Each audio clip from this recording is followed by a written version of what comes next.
"You owe us for raising you," my dad yelled at me, his voice sharp and full of that same old fire I'd heard 100 times before.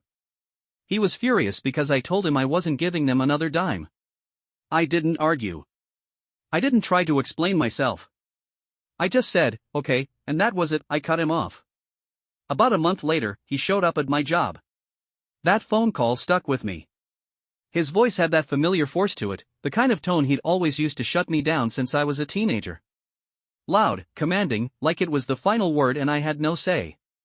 But this time, I didn't push back. I didn't try to justify anything. I didn't plead or apologize. I just let out a breath, calm as I could, and said, "Okay." Then I ended the call. And for the first time in my life, I truly let go. I sat there on the edge of my bed afterward, still holding the phone, heart thudding in my chest like a warning bell.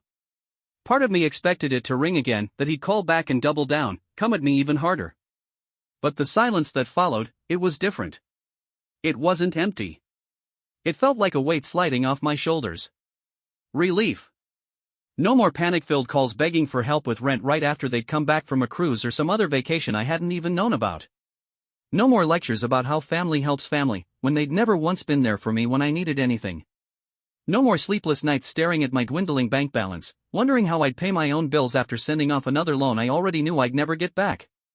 And honestly, this wasn't new.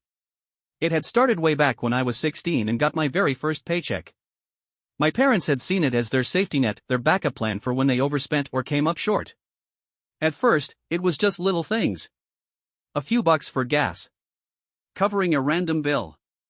Nothing major. But as the years went by, those little things turned into bigger demands. And I let it slide, over and over again. Because they were my mom and dad. Because I genuinely believed it was just part of being a good son. Because every time I paused or hesitated, my dad would lay it on thick. "Who do you think fed you? Who kept the lights on? You owe us." But that night? Something inside me broke loose. I finally realized I'm not their ATM. I'm not some safety net they can keep falling back on. I was finished. Done with all of it. But the truth was, I had no clue what was waiting for me on the other side. Those first few days after I cut them off were almost too quiet. Unnaturally still. No calls. No texts. I kept glancing at my phone out of habit, half expecting one of my mom's usual guilt-laced messages to pop up. "Sweetheart, we're family, we just need a little help." Or one of my dad's barked commands, telling me to quit being dramatic. But there was nothing. Just silence. And it honestly rattled me. I had spent so many years conditioned to jump whenever they needed something, especially money. Whenever the phone rang, I'd pick up ready to say yes, often without even thinking it through. And now that silence? It was like walking into a room I'd known my whole life, only to find everything rearranged. Familiar, but off. You'd think I'd feel guilty. Maybe even anxious about what would come next. But instead, I felt something unexpected. I felt free. For the first time in years, every cent from my paycheck was mine. I didn't have to mentally shave off a few $100 before it even hit my account, knowing they'd come asking. I was paying my bills on time. No stress. No juggling. I actually bought myself groceries without calculating whether I could afford to send them just a little something extra that week. Heck, I even went out to dinner, something I hadn't done in forever. That pressure I'd always carried? It had been so constant, I never realized how crushing it really was, until it finally let up. But peace like that doesn't last long, not when you've got parents like mine. And sure enough, my dad reminded me of that loud and clear a month later. I was in the middle of my shift when I heard my name being called out. Loud. Demanding. The voice hit me like a gut punch. I recognized it instantly. Where is he? I turned around just in time to see my father storming into my workplace, red in the face, looking like a man on a mission. Anger practically radiated off him. Behind him, the receptionist was scrambling to catch up, flustered and trying to get control of the situation. "Sir, you can't just walk in like that," she tried. "I need to speak to my son," he barked, eyes locking onto mine like a heat-seeking missile. Everyone in the office froze. My co-workers, who had no clue about the storm brewing in my personal life, stopped whatever they were doing. The phones kept ringing, unanswered. Conversations died mid-sentence. All eyes were on us. I stood up slowly, forcing myself to stay steady. "Dad, you can't be here," I said, trying to keep my voice even. He scoffed, lip curling. "Oh, I can't? I can't talk to my own son, my ungrateful son, after everything I've done for him?" I clenched my jaw. "Lower your voice. That just poured gas on the fire. You think you're some big shot now? You cut us off and act like you don't owe us a damn thing? After everything we've done for you?" He stepped closer, jabbing his finger right into my chest. "You think you're better than us?" I could feel every set of eyes on me. Even my boss, sitting in his glass office across the floor, was watching, expression unreadable. I took a deep breath, trying to keep my cool. "I'm at work, Dad. You need to leave." His face twisted like he couldn't even process the fact that I wasn't backing down. "You ungrateful little." That's when another voice stepped in. Calm but firm. "Sir?" It was security. A tall guy with his arms crossed, standing beside me like a wall.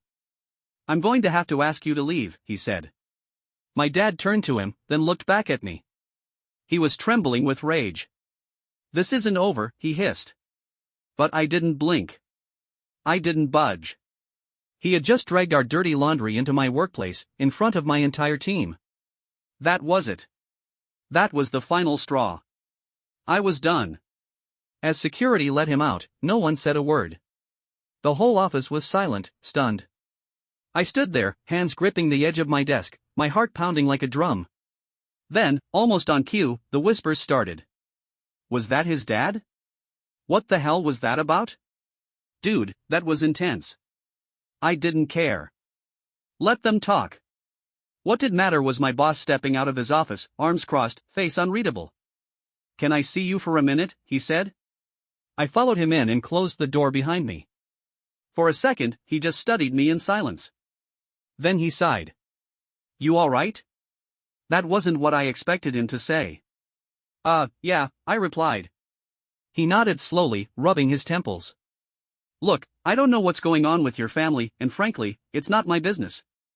But I can't have people storming in here like that. It's disruptive." "I understand," I said. "It won't happen again." There was a pause. Then he leaned in slightly, lowering his voice. "Do you need to take some time off?" That's when it hit me, he wasn't angry. He was actually worried about me.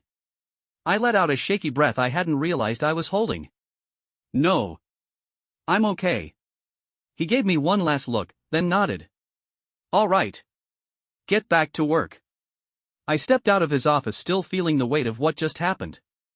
But instead of feeling embarrassed or ashamed, I felt something else entirely. Finality.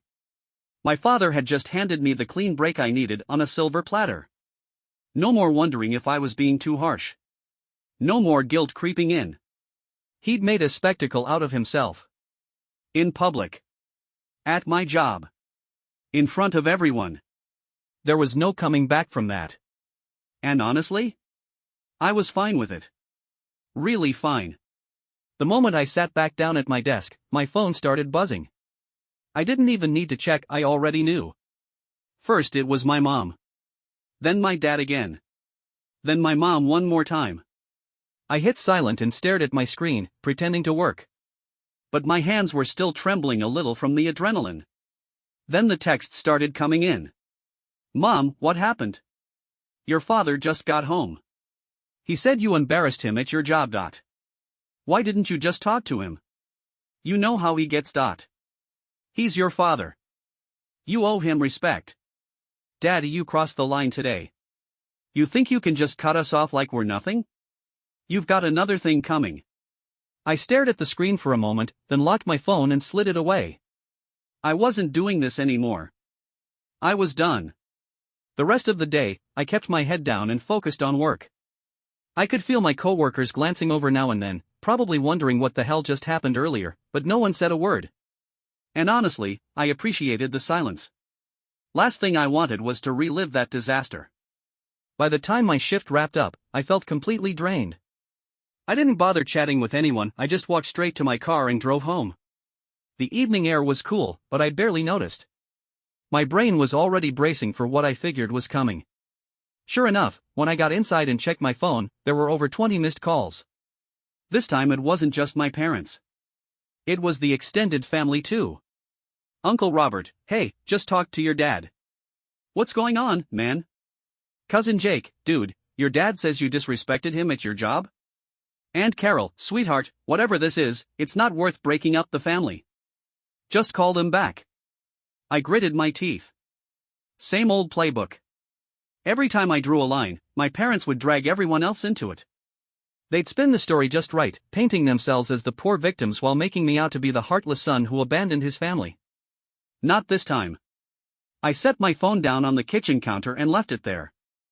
Instead of feeding the chaos, I made myself an actual dinner, real food, not the microwave meals I used to eat when I was stretched thin from sending them money. For the first time in ages, I sat down and ate without guilt tugging at me. I was free. At least, I thought I was. But my dad? He wasn't done yet. The next morning, I woke up to a fresh batch of angry texts. Looked like he'd been up half the night, stewing and getting himself all worked up again. Dad, you think this is over? Dad, you embarrassed me in front of strangers like I'm some beggar after everything we did for you. Dad, you need to come over and apologize. We'll talk about how you're going to make this right. Mom, just call him. He's upset. Please. I stared at the screen, completely unfazed. It was almost laughable. He had barged into my workplace like a madman, shouted at me in front of my boss and coworkers, and I was the one who owed him an apology? Yeah, no. I left all the messages on read and got dressed for work. At the office, things were back to normal, for the most part. A few glances here and there, but no one said anything. By lunch, I was starting to believe I could move on. Then my manager walked over to my desk. Hey, he said, casual but serious, can I grab you for a second? I nodded and followed him to his office. He closed the door and motioned for me to sit. Listen, he started, I wasn't going to bring this up, but your father called the office this morning. I blinked, stunned. Wait, what? He sighed, rubbing his face. Yeah. Said he wanted to speak with my boss, wanted to explain himself about what happened yesterday. My heart dropped.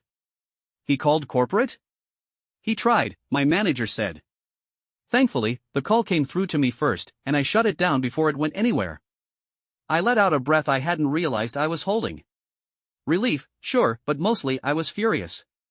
Just how far was my father willing to go? My manager leaned back in his chair.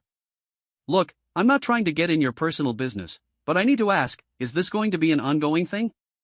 I clenched my fists. No. I'll take care of it. He nodded slowly. Good. Because I like you. You do solid work. But if this kind of thing keeps happening, it's gonna become a problem. I understood loud and clear, I was skating on thin ice, and it had nothing to do with my performance. It was all because my father couldn't leave well enough alone. I left his office with my pride shot to hell and a fire burning in my chest. That was it.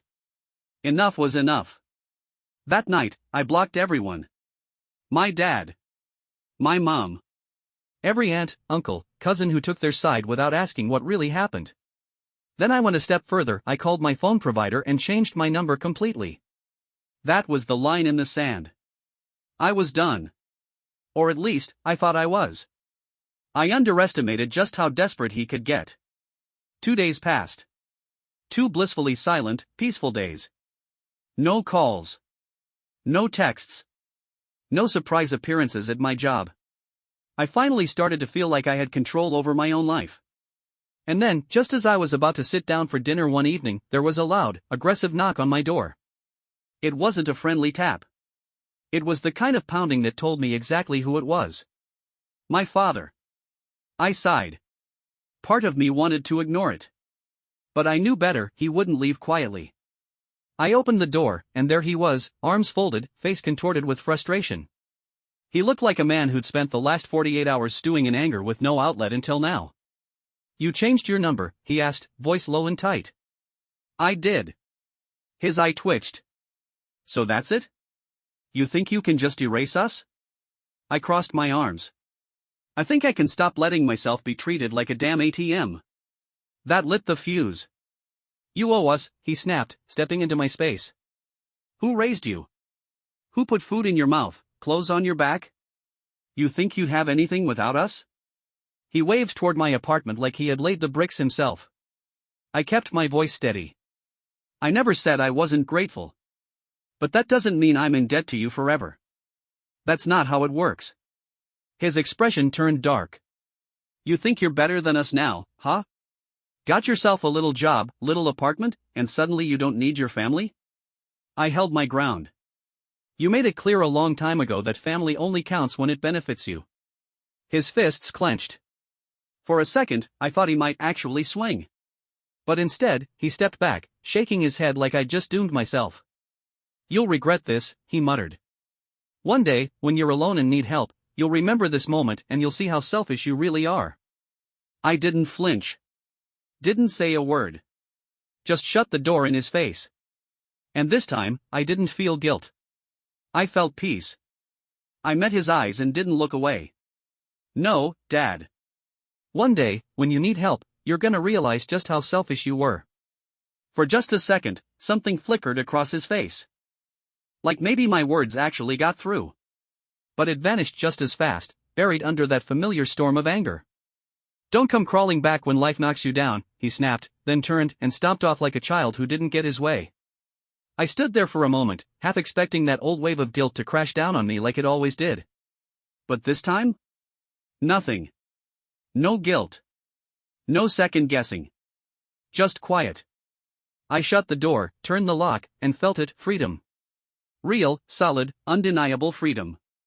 After he left, I braced myself for the usual fallout. I figured I'd get flooded with phone calls, maybe some teary voicemails from relatives, a few surprise visitors banging on my door trying to talk some sense into me. That's how it always went. Guilt didn't work? Escalate. Escalate didn't work? Play the victim. But this time, nothing. A week rolled by. Then another. Then an entire month. Silence. It was like they finally got the message I wasn't playing their game anymore.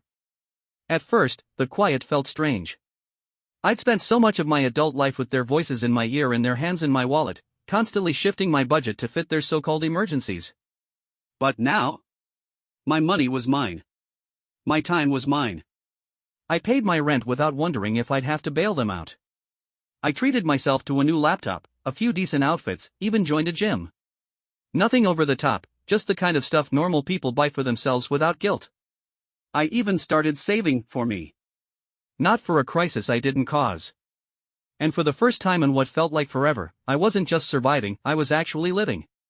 Then out of the blue, I got a message from my cousin Rachel. Rachel, hey, I know things are rough with your parents, but I thought you should see this. She sent me a screenshot. It was a Facebook post from my mom. One of those long, overly dramatic ones dripping with passive aggression. Something about how some people forget where they came from and family should stick together, and how certain ungrateful children abandon the people who raised them as soon as they stop being useful. Dozens of comments followed. So sorry, sis, they'll come around, you did your best, some kids just don't appreciate anything. I stared at the screen and waited to feel something. A few months ago, that would have wrecked me. I would have spiraled trying to defend myself, trying to explain, hoping someone, anyone, would see my side. But now? I just sighed and set my phone down. It was their final act. One last attempt to paint themselves as martyrs and me as the cold-hearted villain. Let them have it. If twisting the story gave them comfort, fine. I didn't need to defend myself anymore. I didn't need their approval. I had something better. I had peace. Days turned to weeks. They didn't call. They didn't show up. Aside from the occasional pity party posts online, they stopped trying. Not because they'd changed, but because they'd written me off. And I was perfectly fine with that. For once, my life was truly mine. No more rushing to the bank for them. No more rearranging my bills to help out. No more feeling like I had to sacrifice my well-being just to keep their chaos under control. And the more distance I put between us, the more clearly I saw it all. I saw how much I'd given up for them over the years. Skipped vacations. Long hours at a job I didn't love. Dreams I shelved because their needs always came first. But they weren't struggling. They weren't drowning.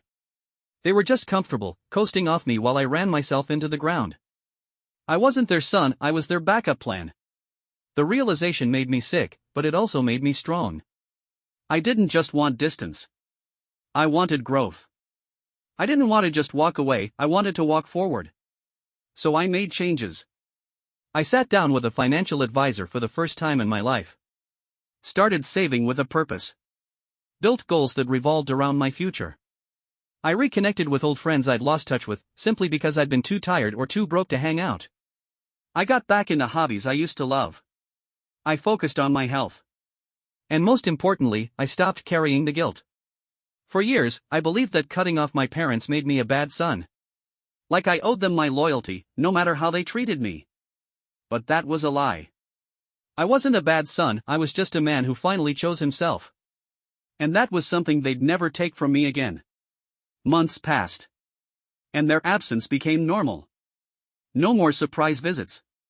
No more panicked voicemails. No more late-night stress about their financial messes. And instead of feeling empty, I felt light. One evening, I was sitting out on my balcony, sipping a cup of coffee and watching the skyline glow. I thought about how far I'd come. How peaceful life had become. My phone buzzed. I glanced at the screen. Subject: Are you happy now? I didn't even have to open it to know it was my mother. For a moment, I thought about deleting it without reading. But curiosity got the better of me. Inside, it was exactly what I expected. Guilt. Drama. Blame. Mom, I hope you're happy. You abandoned your family. You let your father suffer. We had to make hard choices because of you. But I guess that doesn't matter. One day, you'll regret this. One day, you'll realize you needed us. And by then, it'll be too late. I stared at the message for a few seconds. Then I tapped delete. No reply. No rage. No guilt. Just peace. Because the truth is, I didn't need them.